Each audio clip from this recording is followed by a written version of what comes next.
한국과 미국, 세계 각 지역에서 오늘의 미국 탑뉴스 브리핑 듣고 계신 여러분 안녕하십니까? 강희신입니다. 지금 로스앤젤레스는 저녁이 가까워지고 있습니다. 역시 이 시간도 미국에서는 러시아의 그 반란 사태 이후에 어떻게 될 것인가 이젠 조금씩 포커스가 옮겨지고 있습니다. 오늘 오후부터는. 그리고 이제 오전에 탑뉴스였던 것이 오후에는 무언가가 뉴스가 더 입혀져서 트럼프 전 대통령의 오디오, 이건 무엇이 중요한가? 또 뭐가 있나요? 케빈 맥카티 공화당의 하원 의장이 트럼프 전 대통령에 대해서 발언을 이 매체에서 이렇게 하고 나서 엄청나게 비난의 소리가 들리니까 말을 살짝 바꾼 것도 있고요. 또 미국이 기후가 무척 나쁩니다. 지금 말 그대로 악천후인데 이 악천후 속에서 새로운 기록을 또 세운 사람도 있습니다. 먼저 러시아 사태부터 전해드리겠습니다. 지금 이 문제는 프리고진이라는 그 내용보다 이 내용을 먼저 말씀을 드려야지 되겠네요. 러시아가 정말로 지금 그 혼돈 속에 들어가 있죠. 특히 러시아의 군을 비롯한 블라디미르 푸틴 주변의 엘리트들은. 그런데 오늘 러시아가 우크라이나에 있는 민간인 식당을 폭격을 했습니다. 아주 유명한 식당이라고 하네요. 식당 이름이 리아 라운지 레스토랑이라는 이 벨라루스에 있는 기자도 그 식당에 폭격당하기 직전에 내가 그 안에 들어 있었는데 밖에 나와서 보니까 사람들이 울고 불고 소리 지르고 말 그대로 혼돈이라는 얘기죠. 민간인 식당에 왜 그 러시아는 미사일을 발사했을까? 그것도 2발이라고 하니까 5발이라고 보기 힘들잖아요. 그런 점도 있지만 역시 같은 날 미국은 우크라이나를 대대적으로 지원한다는 또 지원 계획도 발표를 했습니다. 우크라이나 동부니까 러시아가 장악을 하고 있는 그쪽 돈바스 지역과 가까운 도시인데 쇼핑센터, 식당을 공습을 해서 적어도 2명이 숨지고 22명이 부상했습니다. 그런데 부상자 가운데 당연히 그냥 식당에서 먹고 쇼핑센터 있고 하는 곳이니까 어린이도 포함이 되어 있습니다. 크라마토스크라는 지역이군요. 그리고 인근에 있는 마을도 러시아군이 공격을 했습니다. 반복해서 이곳이요, 이 크라마토스크라는 곳이 4월 달에, 지난해 4월 달에 열차역에서 갑자기 막 폭발이 일어나서 사람들이 50명 이상이 숨졌던 적이 있잖아요. 바로 그 지역이라고 하네요. 그러니까 그동안 꼭 오늘의 이 식당 그 폭격뿐만이 아니라 많이 그 러시아의 공격을 받았었던 곳 같은데, 그 당시에는 제가 여러분 열차역 폭발을 전해드리면서 지금도 뭐 항상 나중에는 지나고 나면은 말보다는 어떤 화면이 남잖아요. 사진이 남는데 아이가 거기에서도 당연히 피해자이기 때문에 뭐 아이의 신발이라든가 여행 가려고 이제 기차 열차역이니까 사람들 가방이 막 저쪽으로 뒹굴어져 있고 하는 그런 모습을 봤던 그 사진이 아직도 기억이 납니다. 그 지역이네요. 그래서 어떤 사람은 러시아가 화가 났다고 왜 여기다가 폭탄을 퍼붓지? 이런 얘기도 했고요. 미국은 오늘 같은 날입니다. 우크라이나에 5억 달러 규모의 군사 지원을 한다고 발표를 했습니다. 무기도 그렇고 장비도 그렇고 장갑차를 10대도 넘게 지원한답니다. 브래들리 보병 전투 차량 30대, 스트라이커 장갑차 25대. 지금까지 이 브래들리 워싱턴은 113대나 지원을 했다고 하네요. 그런데 이제 그 가운데서 15%는 손상되거나 파괴됐고, 이 브래들리 워싱턴이 장갑차가요, 보병 전투 차량이요, 러시아군을 몰아내는데 굉장히 큰 역할을 한답니다. 뭐 밀어내는가 봐요. 그래서 지금 이제 우크라이나가 반격을 시작하고 불과 얼마 지나지 않아서 24시간도 안 됐지만 뭐 기본적으로 바그너라는 그 민병대 용병 그룹이 어떠한 그 반란을 일으켰었고, 그 뒤에 어떻게 해보려고는 했지만 러시아의 지뢰가 탁 드문드문 지뢰밭이에요. 숨겨져 있어서 뭐 그렇게 눈에 띌 만한 공격은 지금 그 용병 반란 사태 이후에 하지 못하고 있습니다. 그래서 지금 미국은 반격을 하는 우크라이나가 영공도 방어를 해야지 되고, 그리고 우크라이나 사람들을 무엇보다 보호를 하고 싶다라고 얘기를 하는데, 뭐 페이트리어트 미사일 이제 많이 갔고요. 미사일 방어 시스템, 포탄, 초고속 미사일, 스팅어, 대공 시스템, 기타 등등 장비도 많이 지원을 하고 있습니다. 저는 왜 이렇게 싸가지가 없나요? 이 말씀을 드리면서 갑자기 아니 미국에서 뭐 페이트리어트 미사일이라든가 이런 것들이 가려면 중간에 어떠한 수송로를 통하든지 누군가가 운반을 해야지 되잖아요. 야, 군수 물품을 운반을 하는 물류회사도 전쟁통에 웃지 못하고 웃겠구나 이런 생각이 듭니다. 그리고 이제 아침에 여러분들께 제가 단편 소설이라고 하면서 이 용병 사건에 대해서 제가 아침에 그 내용을 보도를 해드린 것은 좀 전에 따로 떼서 하나를 클립을 올려놨는데, 왜냐하면 너무 복잡했었고 또 마침 주말에 시작이 됐기 때문에 어떤 부분의 단추를 놓치면은 이걸 놓친 분들이 계시고, 그러나 이 이슈가 앞으로도 계속 갈 것이거든요. 그러니까 어떤 때는 우리가 학교 다닐 때 예습이나 그때의 그 진도 어느 부분에서 구멍이 나면 더 이상 나가지 않잖아요. 그걸 메우기 위해서 아침에 뭐 단편 소설이다 하고 전해드렸었고요. 그 아침 이후에 용병대 바그너의 보스 예브게니 프리고진, 안전하지 않다 하는 얘기가 점점 크게 들립니다.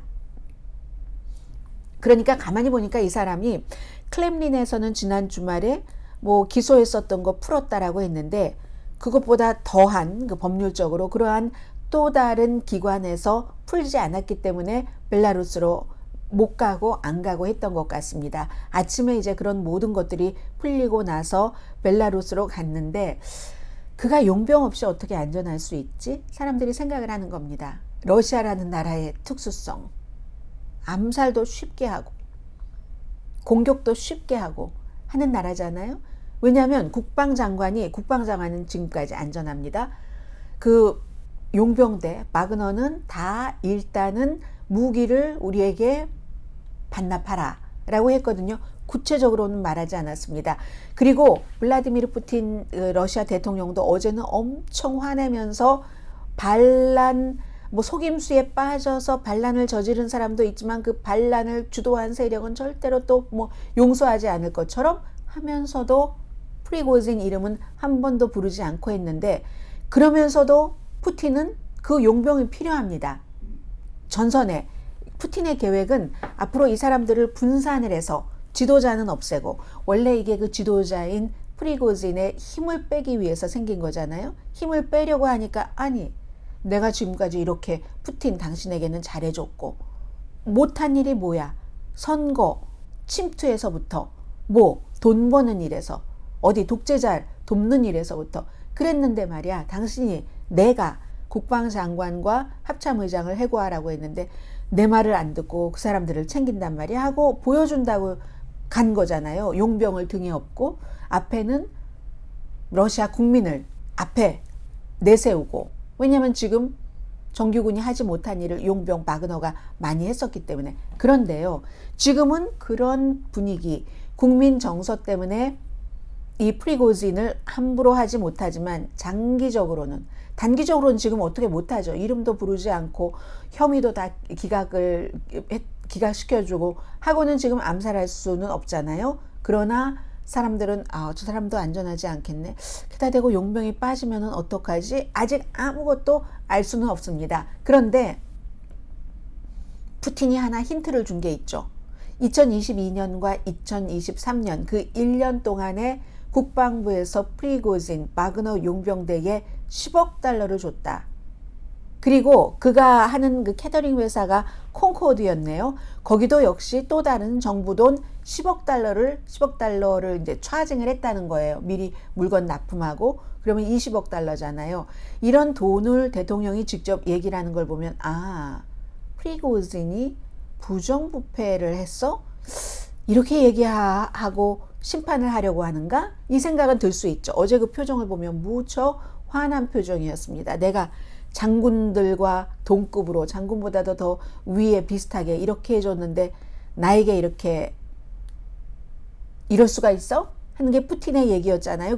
그래서 일단은 프리고진은 안전하지 않다 하는 것과 푸틴은 이제 해쳐모여 하는 거죠. 이제 프리고진은 빼고 그 사람의 힘은 빼고 용병들이 용맹하니까 분산해서 전선에 이렇게 배치를 하는 계약을 새로 하고요. 한 사람 중요한 보스만 빼고 프리고진이라는 아무튼 그렇습니다. 그리고 푸틴이 가장 중요한 답을 안 했잖아요. 어제 연설을 하면서 반란의 리더가 반역자다. 범죄자다. 이렇게 얘기했는데 그 반란의 리더가 프리고진이잖아요. 그 프리고진이 푸틴의 말대로 러시아에 등을 찔렀다면 푸틴의 어제 연설의 말대로 러시아 공군 조종사가 그 반란에 의해서 숨졌다면 그렇다면 어떻게 그 반란의 주모자인 예브게니 프리고진에게 벌을 주지 않을 수 있는가. 이런 문제. 이거는 그 러시아에서도 일부에서는 그렇게 얘기들을 한답니다. 타협이라는 것은 정치적인 적에게는 늘 있는 일. 이건 뭐 정치적인 적은 아니잖아요. 하수죠. 푸틴의 국방장관, 참모총장, 용병대장 모두. 그런데 범죄자나 테러리스트들과 타협하는 것 아니다. 저는 거래라고 표현을 했습니다. 이제 이런 지적들도 있답니다. 그래서 대통령은 이제 이미 푸틴 대통령은 세월이 오래 흘러서 어떻게 그 본인의 아주 다 흐려진 아우라를 단단하게 다시 빳빳하게 세울지는 모르겠으나 지금으로서는 푸틴도 모양 빠진 거죠. 말하자면. 자, 그리고 미국으로 돌아오겠습니다. 이 시간에 미국의 탑 뉴스는 아침에 여러분들께 전해드렸었던 트럼프 전 대통령이 이게 기밀문서야. 봤지? 내가 그때 언제 이란을 침공할 계획을 세워서 합참의장이 그렇게 말했지만 봐봐. 이거 보면 기밀문서. 합참의장이 그런 거잖아. 이거 국방부에서 작성한 기밀문서거든 하면서 여러 사람에게 보여줬습니다. 이건 기밀문서를 보여줘서는 안 되는 사람에게 보여준 것이고 기밀문서인 줄 알면서도 그때까지 갖고 있었다는 것. 팍스와 인터뷰를 하는 것과 대중에게 본인이 지금까지 얘기해왔던 것과는 전혀 다르다는 것. 그런데 이것은요, 오늘의 미국에서도 벌써 여러 차례 말씀을 드렸습니다. 다만 이분을 어제 CNN이 공개를 했거든요. CNN과 뉴욕타임즈의 아주 트럼프 전 대통령과 사이가 나쁜 그런 기자가 있어요. 그런 기자에게 제보가 들어간 겁니다. 오디오가. 그런데 또 트럼프 전 대통령도요, 결정적일 때는 그 기자와 얘기를 하고 답을 하고 그럽니다. 그만큼 영향력이 있는 뉴욕타임즈의 기자이기 때문에 매기 헤이버먼 여성 기자입니다. 그리고 이제 CNN 이분 목소리를 듣고 나면은 저는 아침에도 안 들려드렸고 지금도 뭐 들려드릴 뜻은 없습니다. 제가 그대로 얘기를 여러분들께 전해드리면 여러분들께서 저의 말을 믿어주시잖아요.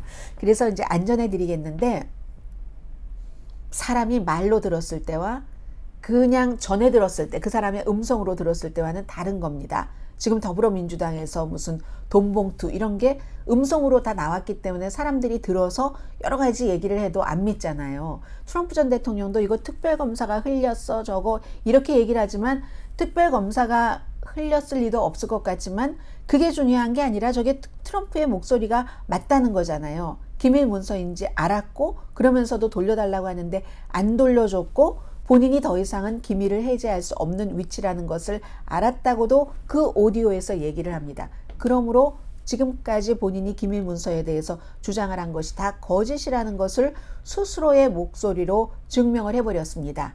이 케이스로 37개 혐의로 기소가 됐고요. 그리고 심지어 오늘 보니까 팍스뉴스에서 참 이 사람들도 그렇네요. 전에 그 팍스 앤 프렌즈의 두 남자입니다. 스티브 도시와 그리고 이제 그 브라이언 그 키미드. 이 사람은 트럼프 전 대통령의 무슨 일을 봐주기 위해서 백악관으로 들어가나 마나 하는 얘기까지 있었던 사람인데 그거 트럼프가 흘린 거 아니야? 이런 얘기까지 하더군요. 트럼프 전 대통령도 만약에 본인이 흘렸다면 어떤 계산이 있어서 흘렸겠지만 예전 같으면 절대로 이렇게 말하지 않습니다. 아무튼 이 문제가 굉장히 크고요. 그리고는 이제 하원 의장에게 제가 지금 이렇게 정치 뉴스를 전해드리는 이유는 오늘의 미국 탑 뉴스에서도 이미 저도 웜업을 하고 있는 겁니다. 미국의 대선에 대해서 이렇게 처음부터 더 많이 차곡차곡 쌓아가야지 나중에 선거를 치를 때 여러분께서 재밌게 뉴스를 들으시고 보시고요.